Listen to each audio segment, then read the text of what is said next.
এইবাৰ জুবিনদাৰ বিষয়ে বেয়াকৈ মন্তব্য কৰিলে এইজন যুৱকে আৰু এইজন যুৱকৰ নাম হৈ গ'ল বিটু আৰু ইয়াৰ ঘৰ হ'ল লখিমপুৰ বিহপুৰীয়াত। চাওক কেনেকৈ বেয়াকৈ মন্তব্য কৰিছে, বেয়াকৈ মানে অধিক বেয়াকৈ কৈছে আৰু ইয়াৰ ওপৰত অতি সোনকালে বিচাৰ হ'ব লাগে আৰু আপোনালোকে যিমান পাৰে ভিডিঅ'টো শ্বেয়াৰ কৰিব ইয়াৰ, যাতে অতি সোনকালে ইয়াক আৰক্ষীয়ে যাতে গ্ৰেপ্তাৰ কৰে। আৰু ইমান সাহসী ক'ত পালে জুবিনদাৰ বিষয়ে ইমান বেয়াকৈ ক'বলৈ। চাওক কিমান বেয়াকৈ জুবিনদাক কথা কৈছে, কিমান বেয়াকৈ অশ্লীল ভাষাৰে জুবিনদাক গালি পাৰিছে। আপোনালোকে চাওক ভিডিঅ'টো আৰু যিমান পাৰে বন্ধুসকল শ্বেয়াৰ কৰক, যাতে অতি সোনকালে গ্ৰেপ্তাৰ কৰিব লাগে।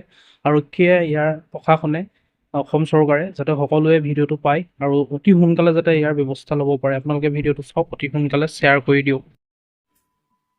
ভিডিঅ' বনা দিদে ফেসবুকত মাওলা ভিডিঅ' বনা দিদে ফেসবুকত মাওলা ভিডিঅ' বনা দিদে ফেসবুকত মাওলা ভিডিঅ' বনা দিদে ফেসবুকত মাওলা ভিডিঅ' বনা দিদে ফেসবুকত মাওলা ভিডিঅ' বনা দিদে ফেসবুকত মাওলা ভিডিঅ' বনা দিদে ফেসবুকত মাওলা ভিডিঅ' বনা দিদে ফেসবুকত মাওলা ভিডিঅ' বনা দিদে ফেসবুকত মাওলা ভিডিঅ' বনা দিদে ফেসবুকত মাওলা